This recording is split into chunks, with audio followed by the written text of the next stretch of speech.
Have you ever just sat back and wondered what is actually going on inside something like ChatGPT? I mean, it feels like pure magic, right? Well, behind that curtain, there's this incredible piece of engineering called the transformer architecture. So let's dive in and actually demystify the engine that's powering this entire AI boom we're living through. And this quote right here, it connects all the dots for us. All these AI tools that we're starting to use every single day, they are built on this one foundational concept. So for the next few minutes, we're going to pull back that curtain on the magic and see exactly how this thing really works. You know, believe it or not, this whole massive thing, it all starts with a goal that is surprisingly simple. At its very heart, a language model is just trying to do one thing: predict the most likely next word in a sentence. It takes your question, predicts a word. Then it takes the question plus that new word and predicts the next one. And it just keeps doing that over and over until it's built a complete answer. But wait a minute. How can a computer, which, only understands numbers, possibly predict a word? Well, the very first step is we have to translate our language into its language. We've got to turn our words into numbers. This whole process is called word embedding, and it's so much cooler than just assigning random numbers. It's about creating this rich, multi-dimensional numerical fingerprint for every single word. We call it a vector, and these numbers actually capture the word's meaning and how it relates to all the other words.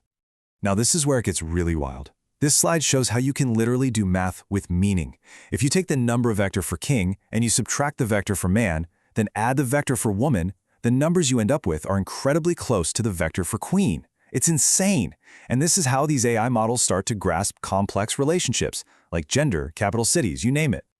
Okay, but there's a big problem. These basic embeddings, they're static, they're fixed. And as we all know, language is anything but fixed. The meaning of a word can change completely depending on its context, which brings us to the core problem that transformers were built to solve. Just take the word track. A static embedding would give it one single numerical meaning, period. But a trained track is a totally different thing from when you track a package, right? The words around it change everything. So what AI really needed was a way to create contextual embeddings. Embeddings that could change on the fly depending on the sentence. So, that's the big question, isn't it? How does the model look at an entire sentence and figure out which words are the important ones, the ones that define the meaning of another word?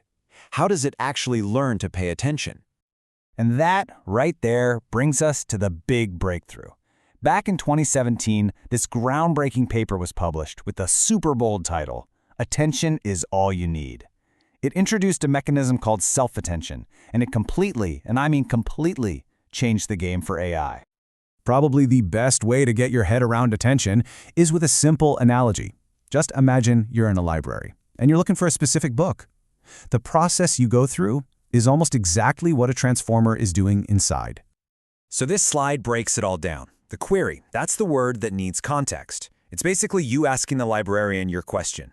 The model then compares this query to all the keys, and the keys are just all the other words in the sentence, acting like the labels on a bookshelf. When it finds the best match, it grabs the value, which is the actual meaning of that other word, to enrich the original one.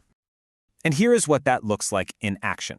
For a sentence like "I made a sweet Indian rice dish," the model needs to really understand the word dish. So the self-attention mechanism goes to work. It calculates a score, and it realizes that the words sweet and Indian are incredibly important for context. They get a high attention score. The word made, though, not as critical to the meaning of dish, so it gets a much lower score. So we have this amazing attention mechanism, right? Now, let's zoom out and see how this one powerful idea fits into the larger architecture of a transformer. This slide gives us a simplified peek at one of the processing blocks. Think of it like an assembly line for meaning. First, the input sentence flows into the multi-head attention block to figure out all those contextual relationships. Then, those new insights get merged back with the original input. And finally, a feed-forward network does one last round of processing. What comes out the other side? These incredibly rich, contextual-aware embeddings for every single word.